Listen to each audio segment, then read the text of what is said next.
Salut à toi peuple du rhum, bienvenue sur la chaîne du bar de l'ours. L'ours c'est moi et le bar, il est derrière. Et aujourd'hui, une belle verticale de plusieurs bouteilles. On est sur la gamme Under the Sea de chez Plantation, la marque française qui fait aussi du cognac et qui nous sort depuis quelques années maintenant des références un petit peu dans tous les sens, sur quasiment tous les continents et des fois on a des jolies pépites et des jolies choses.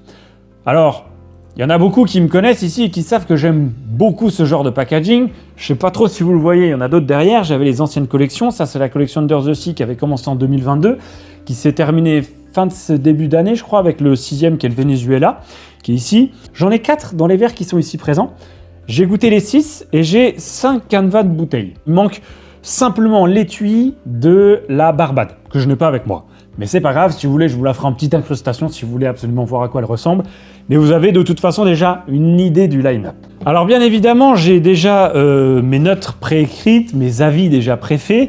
Mais comme j'en ai 4 avec moi, je vais les regoûter quand même en même temps. Ça me permettra peut-être de me remettre un petit peu dans l'esprit de la gamme et peut-être de changer, on ne sait jamais, ma notation sur le moment. Mais ce que je peux d'ores et déjà vous dire, c'est que j'ai déjà un ordre dans lequel les mettre. Donc je vais déjà vous donner mon top. Globalement sur les 6 bouteilles, l'ordre dans lequel moi je l'ai classé, sans vous donner pour l'instant de notes numératives, mais vraiment vous donner juste un ordre. Moi je me suis mis le Guyana en premier, qui était a priori mon préféré de la gamme, même si je vais remettre le nez dedans pour en être sûr aujourd'hui. Le Jamaïcain en deuxième, le Fidji en troisième, le Barbados en quatrième, le Venezuela en cinquième et le Panama en dernier. Donc ce que je vous propose, c'est qu'on goûte dans l'ordre inverse que moi je les aurais mis. On commence par le Panama. Et le Panama, tout simplement, je ne l'ai pas avec moi ici présent. Mais c'est pas grave, on sample. La bouteille, elle ressemble, donc c'est ici les animaux marins, on est sur une belle petite baleine bleue. On est sur un Panama, donc millésime 2008. Ça fait partie sur les 6 bouteilles d'une des bouteilles qui étaient les moins chères, entre guillemets, puisqu'elle était autour de 65 €. Alors que par exemple, le Guyana, je crois que c'était le plus cher de la gamme, il montait jusqu'à 85 € chez certains cavistes. On est sur un 13 ans d'âge. Donc c'est déjà un joli compte d'âge qui a vécu 12 ans sur place et 1 an, qui a été affiné 1 an, à Bonbonnet, à Cognac, dans des fûts bien évidemment de chez la Maison Ferrand. Alors pourquoi la baleine? Moi j'ai dit la baleine bleue, mais en fait c'est une baleine à bosse, tout simplement parce que c'est une baleine que vous pouvez croiser au large du Panama. On est sur un rhum donc de mélasse qui titre à 45,7 degrés d'alcool. Et pour le coup celui-ci c'est celui peut-être qui m'a fait le moins vibrer de la gamme. Finalement c'est un Panama très simple. C'est peut-être ça qui le dessert aussi parce que les autres ont chacun peut-être un petit peu plus leur note assez spécifique. On est sur quelque chose qui est doux, presque même sur le côté un petit peu liquoreux. On est sur quelque chose qui est très simple à appréhender, qui est sur le côté chocolaté vanille assez caractéristique qu'on peut retrouver sur des Panaméens. Pas très fort, malgré les degrés quand même un petit peu plus élevés que ce que tu peux avoir sur un Panama classique où tu vas être entre 38 et 40 degrés généralement. Mais pour moi, par exemple, il manque un petit plus, tu vois, il manque quelque chose qui permettrait de lui redonner un petit peu plus de relief. Ça me manque vraiment. En termes de dégustation et en termes de notes, on est quand même sur quelque chose qui, pour moi, pour un prix de 65 €, en tout cas, si on le trouve encore aujourd'hui, je crois qu'on en trouve encore plutôt facilement, pas trop encore compliqué celui-ci, autour de 65 €, c'est une bouteille classique, qui vaut son prix, qui vaut pas plus, qui vaut pas moins. On est sur un joli packaging quand même. On est sur une bouteille où tu vois quand tu les prends à chaque fois. Donc là j'ai le Fidji, là j'ai le Guyana et on en a d'autres derrière. C'est toujours les bouteilles assez jolies de chez Plantation avec cette tresse sur les bouteilles. On est sur des étiquettes très colorées, ça fonctionne très bien. On est sur une bouteille qui va contenter quasiment tout le monde et notamment aussi les novices, ceux qui n'ont pas l'habitude, même si on a un degré à 49 degrés. On est vraiment sur ce côté assez facile d'accès, vanillé, très légèrement boisé. Le boisé il est quasiment pas. C'est pas ce qui est vraiment protubérant et présent en bouche ou au nez. Mais on a plus sur le côté un petit peu pomme cuite, un petit peu dessert. Et c'est pour ça que pour moi on est sur quelque chose de très classique. Avec cette note quand même chocolatée qui reste et peut-être même en fin de bouche, le côté légèrement feuille de tabac, mais alors vraiment très très lointain et juste ce qu'il faut pour pas que ça soit embêtant pour quelqu'un qui n'a pas l'habitude. Donc on est sur un 6 sur 10 pour ce Panama 2008 de la gamme Under the Sea. Ensuite, on passe au Venezuela que j'ai ici dans mon verre, qui est un millésime 2010, donc un rhum de mélasse. On titre à 52 degrés d'alcool, on est sur un 12 ans d'âge, si je dis pas de bêtises, exactement. On est sur quelque chose qui avait 8 ans sous les tropiques et 4 ans donc en France. Alors là, on est pour moi sur un rhum qui sort peut-être un tout petit peu plus des sentiers battus que le Panama, mais on reste sur quelque chose d'assez consensuel aussi. À l'intérieur du verre, on n'est pas sur une complexité démoniaque, on est sur quelque chose d'assez fruité par contre, ça c'est intéressant. On a un côté un petit peu coco, café, légèrement torréfié, qui est assez agréable. Alors là, tu vois, je reviens dedans et je me rappelle maintenant pourquoi je m'étais dit que c'était l'avant-dernier de la gamme aussi, c'est que je trouve que l'alcool est assez présent quand même. Alors il y a une belle vivacité, ça c'est plutôt agréable, mais ça fait un rhum assez jeune, je trouve, quand je l'ai en bouche. Alors que pourtant, on est sur quelque chose qui a 12 ans d'âge. Après, ça donne une belle puissance dans le verre, mais c'est ce que je m'étais dit, c'est que finalement, moins consensuel que le Panama, puisqu'il peut peut-être même dérouter certaines personnes qui s'attendent à quelque chose de plus doux que ça, et où ils auraient peut-être un petit peu de mal à revenir dedans. On a un côté miel vanillé, on a le boisé qui est aussi présent, qui t'assied ça, mais pour moi, ça reste un petit peu trop fougueux en bouche, tu vois, presque un petit peu... à partir un petit peu trop dans tous les sens. Et t'as quand même ce côté légèrement caramélisé, crème brûlée, dessert vanille, œuf, avec du sucre, tu sais, un petit peu cramé comme ça, comme on a sur une crème brûlée. Donc en termes de notes, c'est pareil, je serais sur un 6 sur 10, parce qu'on est, si je dis pas de bêtises, un peu plus cher que le Panama, on était plutôt aux alentours de 70 voire 75 € la bouteille. Pour moi, ça fait presque un petit peu cher. Le packaging est beau, comme d'habitude, jolie bouteille. Le jus est intéressant, mais... pour 70-75 €, je pense qu'il y en a d'autres dans la gamme que moi, en tout cas, je préfère. Alors après, on arrive sur le Barbados. Je n'ai pas le canevas de la gamme Under the Sea. J'ai celui des Birds de l'année d'avant. C'est juste pour vous montrer parce qu'ils sont avec le liseré orange, les Barbados. Donc celui-ci, là, on était sur un 2011 à l'époque. Et là, sur la gamme Under the Sea, on est sur un 2013. Je ne l'ai pas non plus en sample. Mais je peux vous en parler parce que je me rappelle plutôt bien, c'est que moi il m'avait marqué parce que je m'étais dit ce Barbados, il ressemble beaucoup au Barbados de chez Plantation, qui pour moi sont souvent des daily, sont souvent des trucs avec un petit peu de punch, un petit peu de caractère, un petit peu d'épices, mais très très bien entouré et que j'adore généralement me faire une fin de repas, un dessert, une fois que la journée est terminée, que je mate ma petite série avec mon petit carré de chocolat, c'est généralement ce genre de bouteille et j'aime plutôt bien en daily. C'est des trucs qui sont relativement classique quand même, mais qui pour moi fonctionne très bien dans la vie de tous les jours. Donc c'est un millésime 2013, c'est bien évidemment de la mélasse et il titre autour de 50 et quelques degrés. Il y a eu chez Plantation plusieurs maturations, je me l'étais noté, il y a maturation fût de Bourbon, il y a une deuxième maturation fût de Cognac et il y a une finition en fût de vin Maury, appellation du Roussillon. Et c'est une bouteille que tu trouvais autour de 75 €. J'ai pas l'impression qu'on en trouve encore celui-ci, je sais pas pourquoi dans la gamme, en tout cas je n'avais pas réussi à en trouver moi autour de chez moi. Et pour moi c'est vraiment, comme je l'ai dit, un classique qui fonctionne bien. C'est-à-dire qu'on a ce caractère quand même, où on a le côté flan coco, on a le côté assez fruité barbade que tu peux retrouver presque même un petit peu des fois sur des Baileys avec des choses un petit peu en haut degré, avec ce beau caractère, ces belles ADN. Et en même temps, ça part pas non plus dans tous les sens et ça reste, les finishes et la maturation ont rendu le truc vraiment super gourmand. Et c'est pour ça que je dis que c'est un rhum, vraiment un daily pour moi, un rhum de tous les jours. On a presque même un petit peu un côté légèrement lit de raisin, voire prune, peut-être même un peu figue, ce genre d'éléments assez sucrés, un peu compact et qui donne une bouche qui te tapisse bien les papilles, et ça c'est le genre de truc que moi j'aime bien. Alors j'ai pas de sample aujourd'hui pour pouvoir me remettre le nez dedans et les lèvres, mais vraiment de mémoire pour moi c'était ça, donc pour moi ça serait un 7 sur 10. Parce qu'on est sur le daily parfait. Pour moi, c'est le daily parfait. C'est-à-dire que c'est celui de tous les jours. Pas trop en alcool non plus, pas trop compliqué à appréhender, un petit peu de complexité quand même, qui peut plaire à pas mal de monde et surtout que tu peux amener avec beaucoup de choses à manger. Le carré de chocolat, je te disais, le café, les desserts, ça peut être quelque chose que tu peux avoir aussi avec un cigare. Ça fonctionne plutôt bien. Ensuite, on passe au Fidji. Le Fidji qui est ici présent. Donc, c'est ce verre-là, si je ne me suis pas trompé dans mes calculs d'apothicaire, tout à fait, il est là.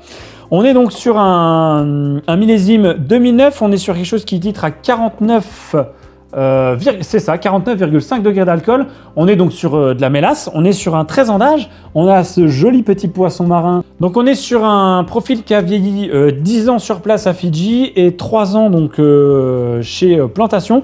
Et on est sur quelque chose qui a un petit peu plus de caractère que les 3 que vous avez eu avant. Et qui s'inscrit un peu plus dans les 3. Moi, je trouve qu'il y a vraiment un gap entre cette gamme. C'est que tu as vraiment le Panama-Venezuela que j'ai là, Panama-Venezuela, le Barbade. Et de l'autre côté, tu as le Fidji, Guyane et Jamaïque. Et donc là, tu vois, en revenant dedans, donc je crois me rappeler qu'il est un tout petit peu moins cher en plus que le Barbados. Je crois qu'il est plutôt aux alentours de 65 € celui-ci. Et je m'étais dit, bah tiens, il est un petit peu moins cher. C'est un de ceux qui était le moins cher de la gamme, je crois. En tout cas, moins cher que le Guyana et que le Jamaïcain. Et franchement, rien que pour ça, déjà, pour les 5 ou 10 € d'écart que tu pouvais avoir, pour le nez dans lequel je reviens dedans, ça c'est très sympa, c'est très joli, c'est très aromatique. Bon, c'est très expressif aussi. On a ce côté presque un tout petit peu jamaïcain avec cette belle vivacité. Et le truc qui est sympa aussi là-dessus, tu vois, c'est que la finale, elle est plutôt longue. Ça reste assez longtemps. T'as un petit côté presque même un petit peu épicé qui te reste dans la bouche et qui t'assèche un tout petit peu le palais. Mais ça, des fois, c'est des caractéristiques qui peuvent être sympas quand c'est pas trop prononcé et qui a vraiment pour le coup du corps. Donc pour moi, celui-ci, il a vraiment un intérêt et on est clairement sur un truc qui, pour moi, mérite plutôt une bonne note. Pour moi, tu vois, on est sur un 8 sur 10 sur ce genre de produit. On est sur un joli truc. Packaging, on n'en parle pas, voilà, on est là-dessus. 8 sur 10 pour le Fidji, parce que pour moi, il a un véritable intérêt gustatif. Et par contre, peut-être un petit peu moins, comme je vous disais, il y a un gap, c'est peut-être un petit peu moins accessible que d'autres pour des gens qui seraient débutants ou des gens qui n'ont pas forcément l'habitude d'aller sur des trucs un petit peu trop forts. Bien évidemment, on reste sur une gamme plantation qui est aussi un petit peu lissée, entre guillemets, avec leurs pâtes à eux, où on garde quand même des choses qui sont buvables. On n'atteint pas des trucs, on est sur des single casques à 70 degrés et où derrière, tu as des trucs des fois qui sont très compliqués à appréhender. Ils ont pour ça d'autres gammes. Cette gamme-là, elle est faite quand même pour le grand public et que tout le monde puisse y trouver son compte. Ensuite, on passe au Jamaïcain qui est ici présent. C'est le vert qui est là. Pour moi, le Jamaïcain il est sur le même niveau que le Fidji. On est sur un millésime 2007. 2007, on est sur un Clarendon, donc en Jamaïque, on est sur de la mélasse. On est sur quelque chose qui titre à 48,4 degrés d'alcool et on est sur un 15 ans d'âge. Oui, c'est ça, 15 ans d'âge, je ne dis pas de bêtises. On a notre magnifique Lamentin qui est ici présent, toujours une jolie boîte. Ça change un petit peu les coloris, tu vois, on a un peu plus le côté Panama avec ce rose au-dessus. Ça change un petit peu sur la gamme. Et on est pour moi sur un joli Jamaïcain qui est juste un tout petit cran en dessous de celui de l'année dernière. Le Jamaica Birds, le 2003, celui-ci, pour moi, est topissime. C'était 8, voire 9 sur 10. Pour moi, il était vraiment top. Il se buvait bien, il avait du vrai caractère et tout. On est sur un peu la même trame, mais un cran en dessous. Donc celui-ci, tu vois, on n'ira pas au-dessus. Je peux déjà te dire que c'est un 8 sur 10, mais pas au-dessus. C'est-à-dire que c'est une bonne bouteille avec de la complexité. Je vais revenir dedans en même temps que je vous en parle. C'est des ex-fûts de Bourbon pour le vieillissement sur place et je trouve que tu le sens tout de suite. Et le nez est vraiment charmeur, tu vois. Il est un peu plus charmeur et envoûtant que le Fidji. On a l'impression de rentrer dans quelque chose de plus simple que le Fidji. Et de mémoire, quand on rentre dans la bouche, par contre, on a quand même une belle complexité. Ouais, c'est très très riche en bouche. On a cette fougue jamaïcaine. On sent qu'on a quand même quelques degrés. Énormément de fruits. Un côté cannelle, vanille, gingembre. Donc tu as des épices aussi qui sont présentes. Tu as un côté légèrement écorce d'orange avec le chocolat noir très amer. Et ce que j'aime bien, c'est que c'est comme le Fidji. La finale, elle est belle. Elle reste longtemps et surtout, elle amène une fraîcheur. Moi, souvent, j'aime bien quand il y a de la fraîcheur dans les rhums. Là, celui-ci, ça t'amène une belle fraîcheur de bouche. Waouh, et ça, c'est très cool. Sans que ça soit non plus trop compliqué. C'est ça aussi, la gamme là, tu vois, c'est que ça reste des choses, même si c'est quand même, il y a une belle complexité de bouche, ça reste quand même des choses qui ne sont pas hors du temps des fois et hors des codes, ou des fois, bah moi j'aime bien, hein, j'ai des trucs qui sont très très compliqués à appréhender sur mon bar, mais voilà, même là avec de la complexité et de la force, t'arrives à le boire et à comprendre quelque chose dans le verre, à le décortiquer. Ça j'aime bien, parce que des fois il y a des Jamaïcains beaucoup trop compliqués à boire.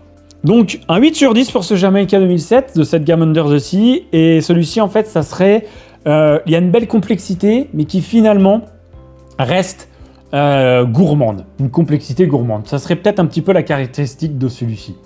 Et enfin je vais passer sur le Guyane, donc je vais enlever mon Jamaïcain qui est là, le Guyane avec la bouteille qui est ici présente, avec nos magnifiques dauphins, qui pour moi, pareil, en termes de notes, je vous le dis tout de suite, c'est un 8 sur 10 pour moi celui-ci.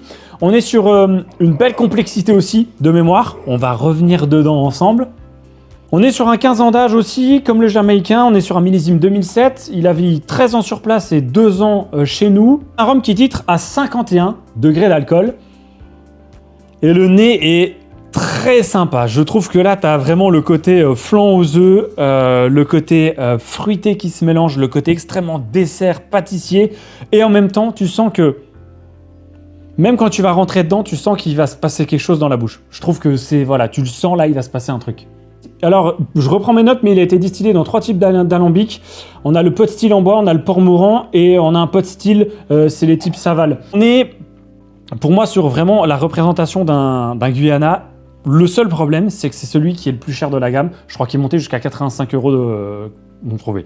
Mais pour la dégustation que tu as dans le verre, bah pour moi, ça vaut ce 8 sur 10. En fait, tu as une espèce de légèreté. Et en même temps, tu as une longueur pâtissière extrêmement forte. Et ça te prend tout le palais aussi. Ce petit côté un petit peu gras qui vient te piquer partout, ça, j'aime beaucoup. C'est à la fois corsé et à la fois une belle petite douceur finalement, presque un petit peu sur le côté mielleux, presque même le côté sirop d'érable. C'est pour moi le meilleur de la gamme, mais on reste sur un 8 sur 10 quand même. Parce qu'on est plutôt aux alentours de 85 € et que s'il avait été plutôt 75 € comme les autres, peut-être qu'on aurait pu lui mettre grappiller un petit 9 sur 10 parce que vous savez, je prends en compte toujours les rapports qualité-prix. Donc si je résume, le Guyana pour moi en premier, le Jamaïcain qui sont à 8 sur 10 tous les deux, le Fidji, puis on a le Barbados, le Venezuela et le Panama, avec des notes un petit peu plus basses de 6 sur 10. Mais on est quand même globalement sur des jolis produits et surtout sur une très jolie gamme. Voilà, on termine là-dessus. Merci à toi, Peuple de Rhum, d'avoir visionné la vidéo. Comme d'habitude, n'hésite pas à commenter, partager, liker si tu aimes bien ce genre de format. Ça change un petit peu des dégustations classiques. Là, on est sur des dégustations de gamme. J'ai l'impression que ça vous plaît, donc n'hésitez pas à le dire dans les commentaires, que je puisse le voir. Et surtout, si vous avez d'autres gammes à proposer. On se retrouve très vite avec d'autres vidéos qui vont suivre. Et comme d'habitude, eh bien, n'oubliez pas, pas plus haut que le rhum.